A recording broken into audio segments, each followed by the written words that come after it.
Assalamualaikum warahmatullahi wabarakatuh. Alhamdulillahirabbil alamin wa bihi nasta'inu ala umurid dunya waddin. Wassalatu wassalamu ala asyrafil anbiya'i wal mursalin wa ala alihi wa ashabihi al-mujahidin at-tahirin. Amma ba'du. Para sesepuh, tokoh masyarakat, al-mukarramun, Bapak Camat beserta stafnya yang saya muliakan, kepada Ketua DKM Masjid Nurul Hikmah Sukrawetan beserta para jamaah subuh kaum muslimin muslimat rahimakumullah. Allah Subhanahu wa taala berfirman dalam kitab suci Al-Qur'anul Karim yang berbunyi, A'udzu billahi minasyaitonir rajim. Ya ayyuhan nasu inna khalaqnakum min dzakarin wa unsa waja'alnakum syu'uban wa qabaila lita'arafu inna akramakum 'indallahi atqakum innallaha alimun khabir. Al-ayah.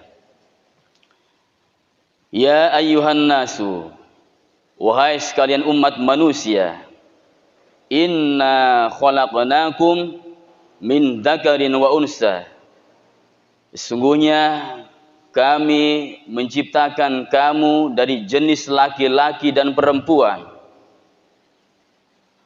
Wa ja'alnakum syu'uban wa qabaila, dan menjadikan kamu berbangsa-bangsa dan bersuku-suku.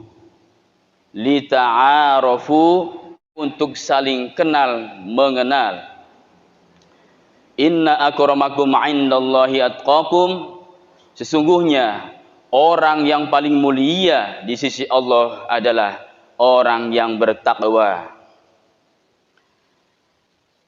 Kalimat takwa dalam persepsi al-fuqaha adalah al-imtisalu li awamirihi wal ijtinabu an nawahihi, menjalankan segala perintah-perintah Allah dan menjauhi segala larangan-larangan Allah. Yang kedua, ada juga persepsi takwa itu yang mendefinisikan takwa ternyata hurufnya ada 4. Yang pertama huruf ta, yang berarti tawadhu. Yang kedua huruf qaf, yang artinya qanaah. Yang ketiga huruf wawu, yang artinya wira'i. Dan yang keempat adalah huruf alif layyinah, yaitu huruf ya yang tidak ada titiknya, yang bermakna yakin. Ternyata menurut ilmu terminologi atau yang kita sebut dengan ilmu mustalahat, ilmu istilah, bahwa yang bernama takwa itu adalah berasal dari kata waqa. Ada bahasa Arab mengatakan bahwa al-wiqayatu khairun minal ilaj. Artinya preventif itu lebih baik daripada kuratif. Yang berarti orang yang bertakwa itu adalah orang yang preventif, orang yang berwaspada, atau orang yang berhati-hati.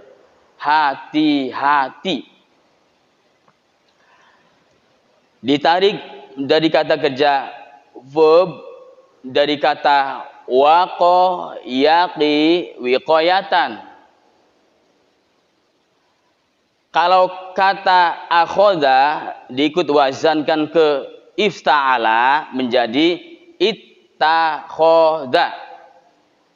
Kalau kata waqo diikut wazankan ke ifta'ala menjadi ittaqo.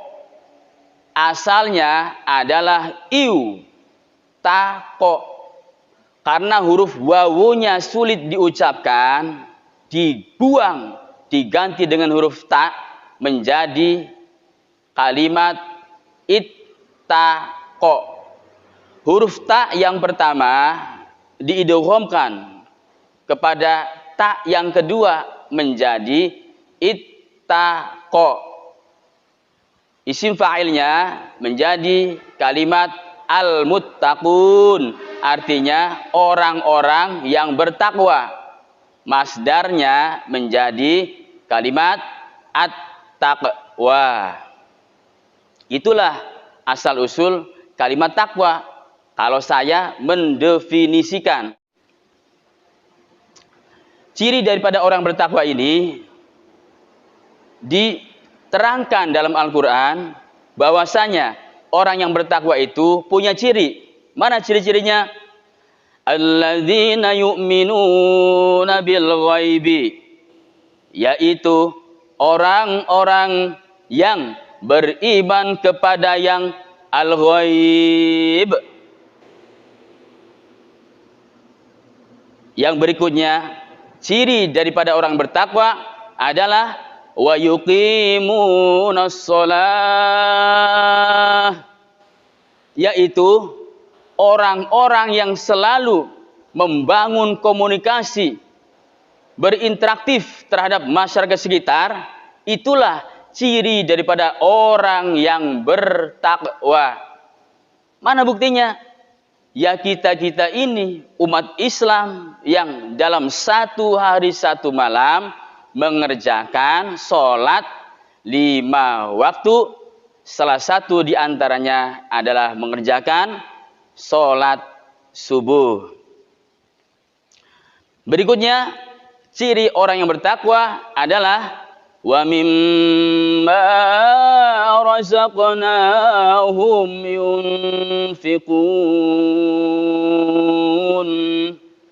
Ciri orang yang bertakwa adalah mereka yang selalu menginfakkan dari harta bendanya. Buat siapa? Buat orang-orang fakir, orang miskin, anak terlantar, orang jompo, yang mereka yang membutuhkan uluran tangannya. Yang berikutnya, ciri daripada orang bertakwa adalah walladzina yu'minuna bima unzila ilaika wa ma unzila min qablik, yaitu mereka yang punya rasa bertoleransi terhadap agama yang lain. Dan ciri orang yang bertakwa yang terakhir adalah wabil akhirati hum yuqinun. Orang yang bertakwa punya ciri, punya program, punya cita-cita sampai ke akhirat nanti. Berbicara tentang akhirat di kesempatan subuh di edisi Sabtu tanggal 25 Juni tahun 2022 ini, saya akan membawakan satu tema, yaitu makna haul. Haul ini adalah dari bahasa Arab. Cerewung dermayune, haul-haul niku adalah mendak. Dalam kematian namanya mendak. Kalau sudah 1 tahun, orang Jawa dengan berselamatan namanya mendak sepisan. Artinya orang tua kami yang sudah meninggal dunia, yang sudah 1 tahun di peringati haul alias mendak sepisan. Sesudah 2 tahun diperingati lagi dengan acara haul, yaitu dengan diperingatinya mendak kaping pindo. Dan yang berikutnya diperingati lagi dengan acara haul, yaitu dengan acara mendak kaping telu. Dan seterusnya sampai nyewu dan seterusnya. Itulah yang namanya haul alias cerewong dermayune, yaitu dengan kata mendak. Dengan berkirim doa kepada orang tua kami yang sudah meninggal dunia dengan diperingati dengan acara tahlilan atau berkirim doa. Menurut ilmu morfologi, mendak ini, haul ini adalah artinya aling-aling, penghalang. Dalam ilmu fikih ada dikatakan kalimat biduni hailin, artinya tanpa tedeng aling-aling. Dalam mazhab Imam Asy-Syafi'i, ketika bapaknya anak-anak dengan ibunya anak-anak, ketika sudah mempunyai air wudhu, mau mendirikan sholat bersentuhan, maka di ketika itu karena tanpa tedeng aling-aling dihukuminya batal dan mereka harus mengambil air wudhu lagi. Dalam kalimat aula mastumun nisa, saling bersentuh-sentuhan. Kita ini bermadzhab Imam Asy-Syafi'i. Jadi ketika tanpa tedeng aling-aling mau mendirikan sholat bersentuhan dengan boke bocah, bapane bocah, maka kita harus mengambil air wudhu kembali. Itulah dalam ilmu fikih. Makanya dalam kematian antara orang yang masih hidup, anak cucunya yang masih hidup, dengan orang tua kami, bapak, ibu, nenek, kakek, buyut, cangga, wareng, udeg-udeg sampai tekang petarangan gloprak, tekang sampai blegedor gedange, dikirimi doa dan mereka sudah berada di alam barzakhi atau berada di alam barzah yang kita sebut dengan alam pekuburan. Sudah ada penyekat, sudah ada penghalang, sudah ada tedeng aling-aling. Makanya orang yang masih hidup dengan orang yang sudah meninggal dunia sudah ada penghalang. Yang berikutnya dalam ilmu fikih, kata haul ini disebut tepung tahun. Ketika orang yang sudah berkewajiban mengeluarkan zakat, harta bendanya karena sudah tepung tahun, sudah dikalkulasikan, diaudit berapa harta bendanya, pemasukannya, untung ruginya, sudah masuk dalam satu haul, tidak menunggu 1 tahun, maka mereka harus berkewajiban mengeluarkan zakat. Dengan diaudit, ditutup, artinya tutup buku. Kalau orang yang sudah meninggal dunia, artinya sudah ditutup bukunya. Amal kebaikan dan kejelekannya sudah ditutup. Tidak bisa diaudit lagi, karena mereka sudah meninggal dunia. Berikutnya, orang yang berkewajiban mengeluarkan zakat itu dalam ilmu fikih ada yang disebut dengan kata nisab. Kalau sudah 1 nisab, kita yang punya harta benda, termasuk orang yang punya perkebunan, punya pertanian, perdagangan, termasuk bagi mereka orang yang berpangkat jabatan harus berkewajiban untuk mengeluarkan zakat yang kita sebut dengan zakat profesi.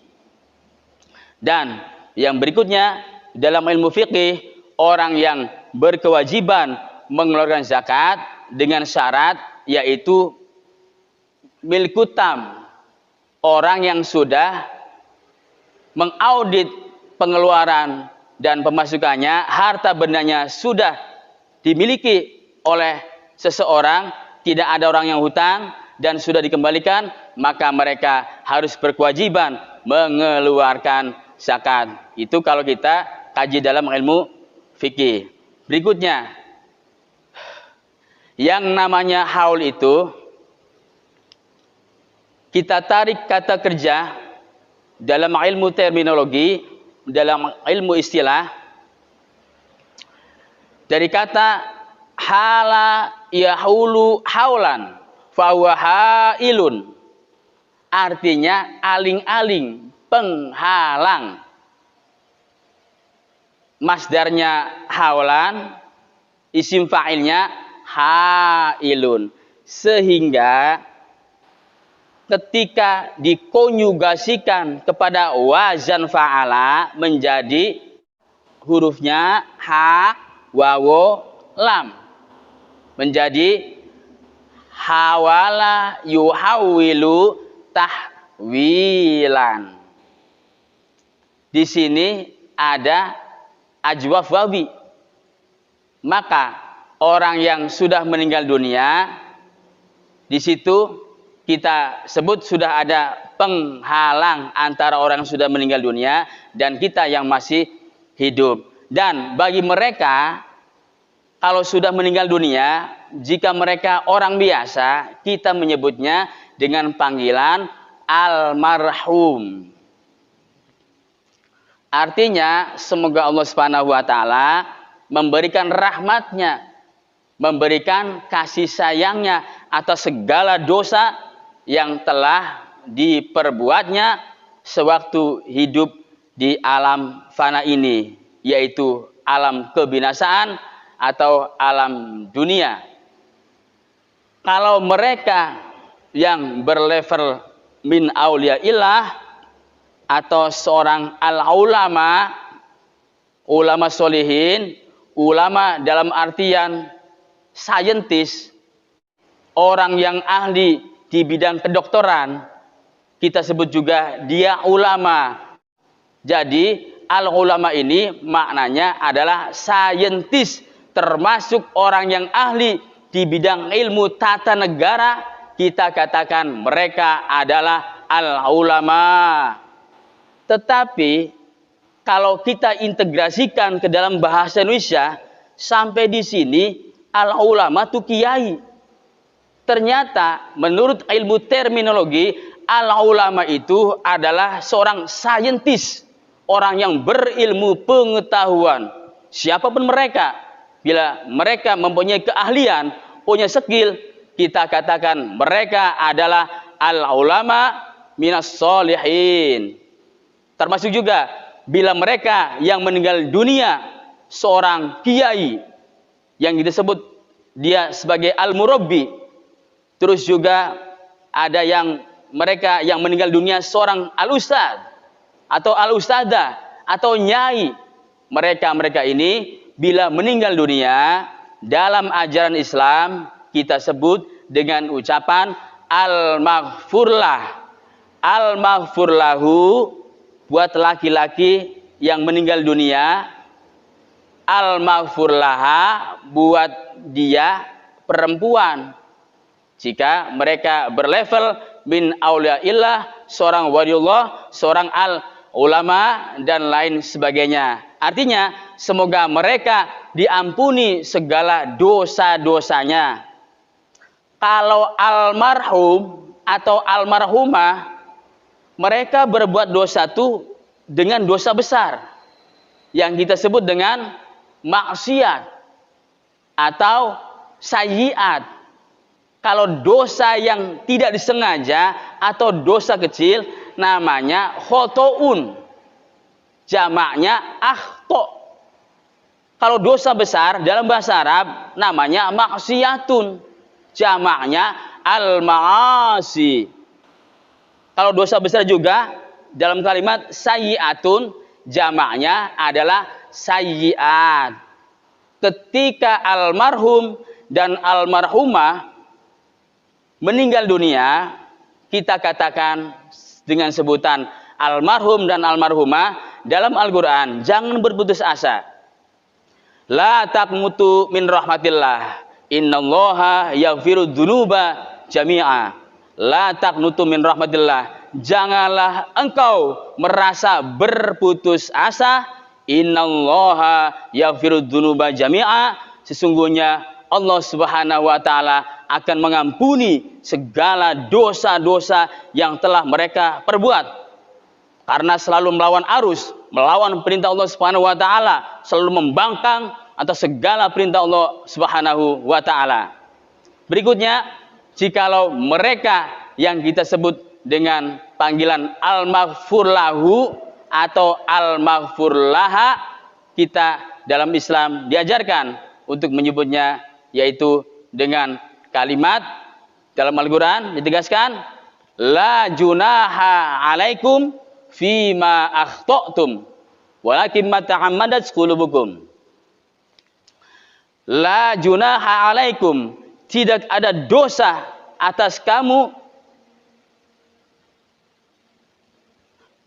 fima akhto'tum, karena atas segala dosa-dosa yang telah mereka perbuat dengan dosa lupa, dosa yang tidak disengaja. Walakin ma ta'ammadat qulubukum, tetapi dosa mereka yang selalu melawan arus, melawan perintah Allah Subhanahu wa taala, mereka akan diganjar dengan pahala yang setimpal.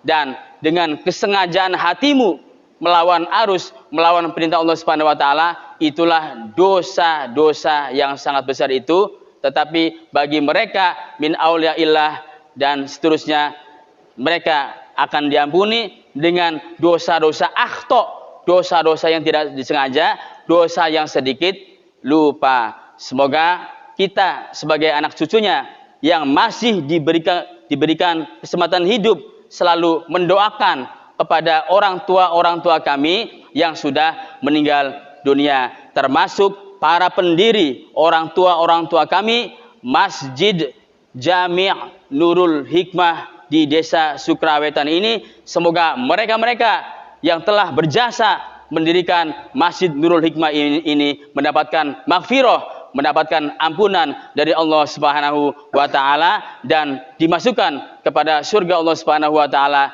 dan bisa bertemu dengan Allah Subhanahu wa taala. Amin amin ya rabbal alamin. Semoga di program Ibu Bupati Subuh Keliling ini kita semua mendapatkan hidayah dan rahmatnya dari Allah Subhanahu wa taala untuk terus berbuat baik kepada siapapun dan terus berkarya nyata. Orang yang baik adalah orang yang terus berkarya nyata dengan beramal soleh. Orang bodoh engkau ajari, fakir, miskin, yatim piatu, anak terlantar engkau kasihani, dan kita semua bakalan semoga dimasukkan kepada surganya Allah Subhanahu wa taala. Sekian saja uraian hikmah dari saya, semoga bermanfaat, dan saya akhiri dengan ucapan billahi taufiq wal hidayah. Wassalamualaikum warahmatullahi wabarakatuh.